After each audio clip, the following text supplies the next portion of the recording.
É um tema que eu estou devendo a vocês aqui faz tempo, mas hoje a gente vai tratar desse assunto. O que a igreja diz a respeito do homeschooling, da educação domiciliar? Qual é o pronunciamento da igreja sobre esse assunto? O que o direito canônico vai falar? O que as encíclicas falam? O que os papas falam? O que a Santa Sé já se pronunciou a respeito do assunto, inclusive na ONU? Vamos falar sobre este aspecto. A gente sabe que tem muitos parágrafos, artigos, encíclicas, pronunciamentos a respeito de educação. Então é difícil a gente pegar tudo que a gente tem a respeito do assunto e colocar. Mas eu fiz um compilado, um resumão, e peguei partes que eu julguei mais importantes e relevantes para tirar qualquer tipo de dúvida a respeito do assunto. Sobre material, pesquisas que mostram a eficácia do método, vamos dizer assim, dessa forma de ensino de educação domiciliar, isso a gente tem a rodo. Tem pesquisas feitas com mais de 30 anos de pesquisas com crianças que foram educadas por mais de 7 anos com a educação domiciliar. Nos países já aplicam a educação domiciliar há muito tempo. A forma para a gente saber medir a eficácia dessa forma de ensino é observar o passado e observar os países onde se aplica a educação domiciliar. Lembrando, gente, que homeschool ele não é novo, novo esse modelo compulsório que nós temos hoje. A educação domiciliar ela já era aplicada ao longo da história humana. Esse modelo escolar que a gente tem hoje é do século XIX para cá. Então, às vezes a gente cresce nessa geração e a gente entra na nossa cabeça aquela frase que nos disseram, lugar de criança é na escola. Pode ser também, a gente não está falando contra a escola. E a escola não é uma instituição ruim em si, está ruim como está hoje, na maioria das escolas, a forma de ensinar, as coisas que acontecem dentro da escola. Alguns dizem, meu Deus do céu, preservar de algumas escolas é legítima defesa. Em alguns casos eu concordo sim, que às vezes é tão nocivo para a criança que acaba prejudicando muito, e tirar é uma questão de legítima defesa. Uma outra coisa que a gente precisa deixar bem claro aqui: homeschooling não é para todo mundo, gente. Você não imagina que uma vez homeschooling aplicado e for legalizado, regulamentado, as escolas vão acabar e todo mundo vai querer fazer homeschool. Não, você acha que é todo mundo que quer tirar o filho da escola para dedicar tempo para estudar com ele? Porque não é só o filho que estuda, os pais também estudam. E não é toda a família que tem essa estrutura que suporta o homeschool. A mãe vai ter que trabalhar devido a uma situação financeira grave. Tudo bem que certas famílias estão optando pelo homeschool, mas também estão reduzindo a carga horária das mães, para a mãe ficar em casa. Estão optando por uma vida mais simples. Isso também é uma alternativa. E quem vai decidir isso? O Estado? Não, a família vai decidir. O casal vai sentar e vai decidir sobre o assunto. Bom, a gente não vai falar aqui sobre o homeschool propriamente dito, Vocês devem saber um pouco sobre o que é homeschool, imagino. Mas a gente vai falar sobre o que a igreja tem sobre esse assunto. O que a igreja fala sobre isso, Então eu separei aqui algumas coisas e eu já quero começar logo de cara com uma carta do representante oficial da Santa Sé para a ONU. Isso foi em maio de 2012, você encontra esse relato facilmente também na internet. Em 2012, o emissário da Santa Sé na ONU escreveu um comunicado à organização, e que foi motivo de grande alegria entre os homeschoolers na época, principalmente os homeschoolers americanos. Eles celebraram muito esse fato, e que diz o seguinte, abre aspas: o Estado tem de respeitar as escolhas que os pais fazem para os seus filhos e evitar tentativas de doutrinação ideológica. É a primeira coisa. Segundo ponto, ainda estamos dentro da aspas: os pais têm o direito e dever de escolher a educação domiciliar. Eu vou ler de novo. Os pais têm o direito e dever de escolher a educação domiciliar. E eles têm o direito de possuir a liberdade de ter essa educação, que por sua vez tem de ser respeitada e facilitada pelo Estado. Ou seja, a Santa Sé, seu representante oficial diante da ONU, disse: olha, vocês não podem combater o ensino domiciliar, porque isso é direito dos pais. Eles devem escolher. Não, eles podem escolher a modalidade, a forma, o direito de possuir a liberdade de ter essa educação, que por sua vez tem de ser respeitada e facilitada pelo Estado. Não é só não proibida, mas facilitada pelo Estado. Então, quando o Estado vem com muitas regras, cheio de coisinha, papapá, ai, não pode. Pode se você fizer isso, se você. Aí fica pior do que a escola, né? Que o pai tem que passar exatamente aquele conteúdo, daquela forma programada. E não, e o homeschool, ele é caracterizado pela liberdade da família de optar. Porque tem famílias, por exemplo, que optam por exemplo, durante 2 meses a gente vai estudar física. E depois mais 2 meses matemática, entendeu? Então a família vai escolher e adaptar essa educação à própria criança, né? E assim, eu já queria abrir com essa carta da Santa Sé para a ONU. E agora vamos nos documentos. Olha que interessante, né? Fora o direito humano universal, a Declaração Universal dos Direitos Humanos, que diz o seguinte: os pais têm prioridade de direito na escolha do gênero de instrução que será ministrada a seus filhos. Isso é a Declaração Universal dos Direitos Humanos, no artigo 26.3. Isso aqui não é do Vaticano, só deixando claro, tá? Isso aqui é um tratado internacional do qual o Brasil é signatário, também conhecido como Pacto de São José da Costa Rica. E continua: os pais, e quando for o caso, os tutores, têm direito a que seus filhos e pupilos recebam a educação religiosa e moral que esteja de acordo com suas próprias convicções, no artigo 12.4 da Convenção Americana dos Direitos Humanos. Então tá aí, os pais têm o direito de escolher o gênero de educação, a forma de instrução ministrada para os seus filhos.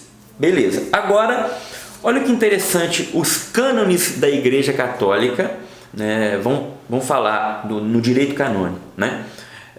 No cânon 226, número 2, parágrafo 2. Os pais, já que deram a vida aos filhos, têm a obrigação gravíssima e o direito de os educar. Por consequência, os pais cristãos compete primariamente cuidar da educação cristã dos filhos, segundo a doutrina da Igreja. Cânon, aí você vai me perguntar: Tiva, mas está falando de forma geral, de uma educação generalizada, né? Educar significa também ensinar a se proceder na mesa, né? Ensinar a cumprimentar as pessoas. Tá, vamos avançar aqui. Cânone 793, parágrafo 1º.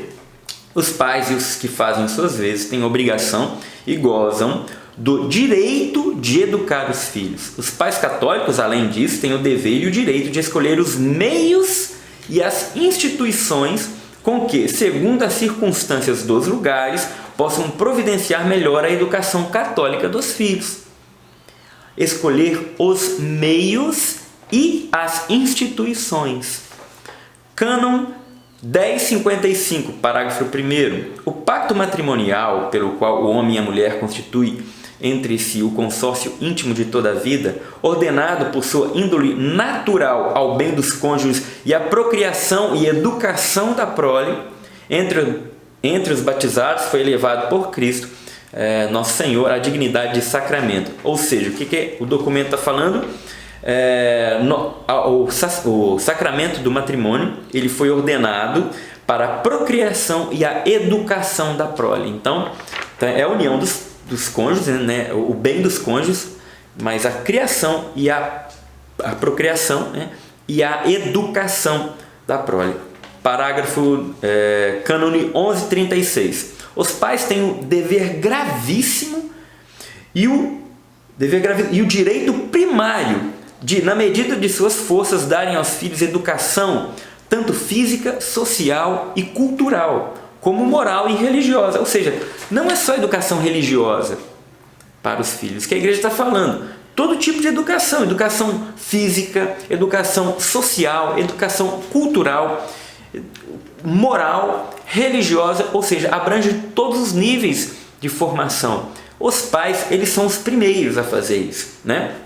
E olha só, na Carta do Direito da Família, da nossa santidade, da sua santidade, na verdade, São João Paulo II, ele diz o seguinte, essa carta é de 1980, ele diz o seguinte: os pais têm o direito de escolher livremente as escolas ou outros meios necessários para educar seus filhos em conformidade com suas convicções.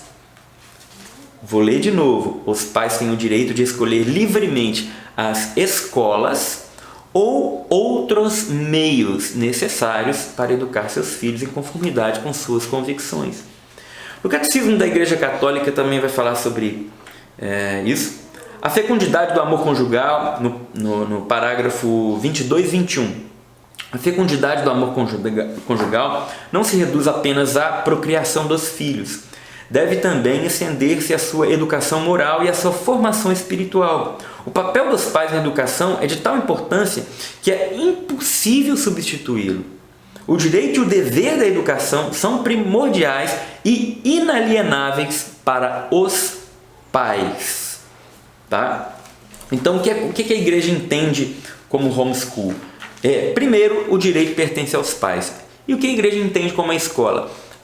O pai confia à escola parte daquilo que é responsabilidade dele. Por isso que os pais também não podem entregar para a escola e falar, não, deixa, agora que a escola cuide e eduque, né? Principalmente se é da escola católica, né? Não, meu filho está numa boa escola, então eles vão ensinar sobre Jesus para ele, sobre Deus, ensinar fé, beleza, estou fazendo meu papel. Não, primeira responsabilidade é dos pais, como diz aqui os documentos da igreja, né?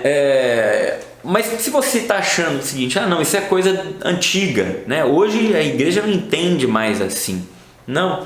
Então vamos lá, eu vou chamar a exortação apostólica Amoris Laetitia. Está aqui, número 84. Os padres quiseram sublinhar também que um dos desafios fundamentais, isso aqui é o Papa Francisco falando, tá, gente? Que desafios fundamentais que as famílias enfrentam hoje é seguramente o desafio educativo, que se tornou ainda mais difícil e complexo por causa da realidade cultural atual e da grande influência dos meios de comunicação. A igreja desempenha um papel precioso de apoio às famílias, a começar pela iniciação cristã através das comunidades acolhedoras. Mas parece-me muito importante lembrar que a educação integral dos filhos é simultaneamente dever gravíssimo e direito primário dos pais. Tá? Não é apenas um cargo ou um peso, mas também um direito essencial e insubstituível que estão chamados a defender e que ninguém deveria pretender tirar-lhes.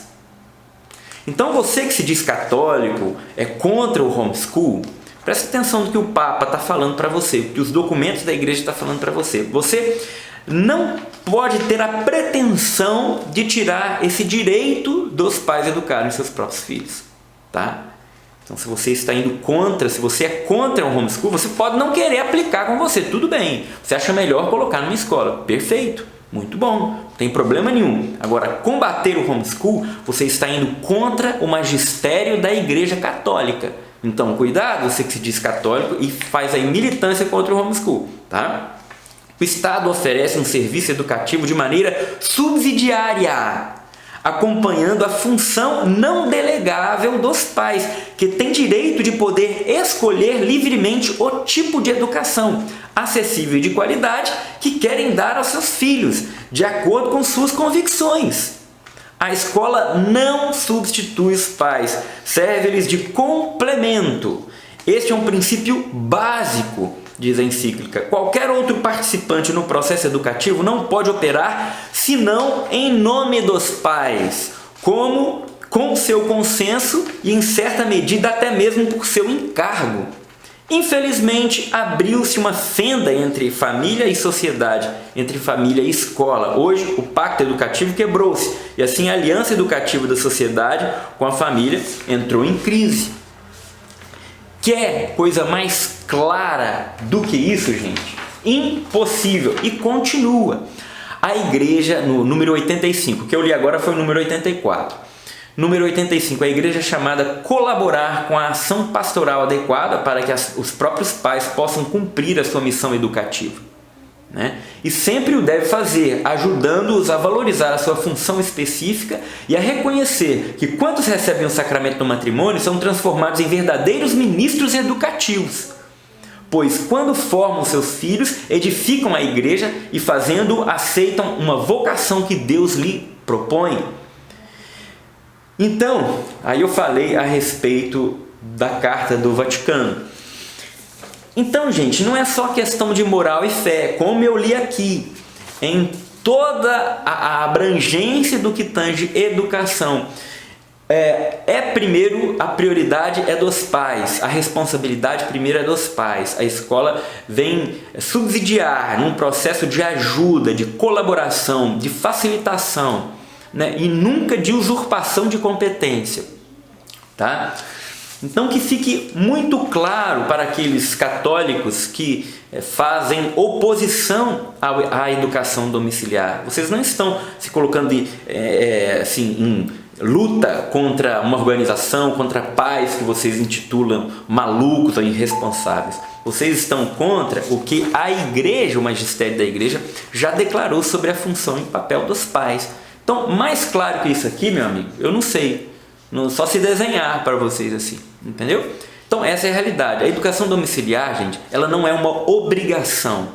Ela é uma opção legítima que os pais adotam, tanto defendida, amparada pela lei que o Brasil é signatário, o Pacto de São José da Costa Rica, que eu li para vocês, é muito claro, esse direito pertence à família, aos progenitores. A nossa própria Constituição Federal diz que a família e o Estado são os responsáveis pela educação, tanto é que a causa foi julgada no STF, e eu vou repetir aqui, eu vou falar aqui, muita gente entendeu errado a decisão do STF. O STF, embora não tenha muita moral para falar sobre muita coisa, está mais desmoralizado do que nota de 3 pila. Então, mas eles decidiram, e nesta decisão foi acertada, tá? Então, por incrível que pareça, acertaram. Não foi o voto que venceu, não foi o voto do ministro Barroso, que queria uma educação domiciliar sem regulamentação praticamente, completamente livre, mas foi o voto do Alexandre de Moraes, que diz que é constitucional, mas que carece de regulamentação por parte do Legislativo. É isso que está acontecendo. Muitos projetos de leis estão acontecendo no Brasil. Tiba, e esses projetos de leis é uma loucura, então acaba ferindo o direito natural. Eu sei, e acontece isso mesmo, e eu concordo, gente. Nós não temos hoje um projeto de lei perfeito, que vá de acordo com o que a igreja diz, com o que o Pacto de São José diz, né, sobre a liberdade da família de escolher sem ter que ficar prestando conta excessivamente ao Estado. Os projetos de leis que nós temos aí são muito restritivos, tratam, eu sei, as crianças, o homeschool como se fosse vou conceder isso para vocês, mas olha, vocês andam na linha, porque se vocês reprovarem numa avaliação 2 vezes ou 3 vezes consecutivo, é tirado de vocês esse direito, sendo que é um direito natural. Ou seja, nem as crianças que estão na escola que reprovam, nem reprovam mais, eu acho, né? Se reprova 3 vezes consecutivo, não é tirado da escola, né? O Estado não fala, olha, agora você não passou, então volta para sua casa para você estudar direito. Não faz isso, né? Quer fazer isso com a família. Eu sei. Agora, a situação das famílias que estão sendo perseguidas pelo Ministério Público, pelo Conselho Tutelar, por alguns juízes no país, é absurda. Algumas famílias sofrem muito, têm sofrido muito por causa disso, né? A gente não vê outra saída. Não é o ideal, mas é o real que nós temos hoje diante da nossa situação de guerra, vamos dizer assim. É uma regulamentação, ela precisa ser a menos agressiva possível, essa regulamentação, mas é uma certa segurança para as famílias, sim, para poderem educar seus filhos com mais tranquilidade, pelo menos, porque só quem passa por um processo e um abuso do poder judiciário sabe o que é passar por isso, né? Agora, não é o ideal? Não, eu acho que agora nós não vamos conseguir o ideal, porém, nós temos que trabalhar para o ideal. Esses projetos de lei sendo aprovados, nós vamos começar a trabalhar para que sofram emendas, possam vir outros que possam substituir, para que a gente vá concedendo às famílias cada vez mais esse direito natural que é dela, né? É da natureza da família e dos pais educarem seus próprios filhos, tá? Mas aquela família que quer abusar do filho, que não está nem aí para a educação do filho. Gente, família que não está nem para a educação do filho, o que ela vai fazer? Abandonar na escola. Deixa lá, pronto. Você acha que pai que está preocupado com o filho vai querer ficar com o filho em casa para educar o filho, para ficar tantas horas ali? É muito mais fácil deixar numa escola, gente. Vocês estão entendendo? É muito mais tranquilo, você não tem que preocupar com nada, você fica livre ainda naquele tempo para fazer as suas coisas. Então o pai que tira e coloca em casa para ensinar é porque estão realmente comprometidos com a causa da educação. Não tem perda de guarda em decisões judiciais ainda no Brasil. Não existe, nunca foi declarado não existe abandono intelectual, nunca foi declarado um abandono intelectual, né, que a Constituição prescreve, né, como crime, nunca foi. Todos os testes feitos em famílias homeschooling comprovam que não há abandono intelectual, muito pelo contrário, há um avanço muito grande da intelectualidade, da vida moral, da conduta, da educação. Esses filhos são dotados a músicas. Eu poderia citar aqui várias pesquisas que eu até trouxe, eu peguei aqui, imprimi, mas vai ser num outro momento. Agora eu queria falar para nós católicos mesmo, que ainda temos dúvidas sobre o que a igreja ensina sobre educação domiciliar. Eu conversava com um bispo, amigo meu, há um tempo atrás, explicando para eles a situação do ensino domiciliar, o direito dos pais.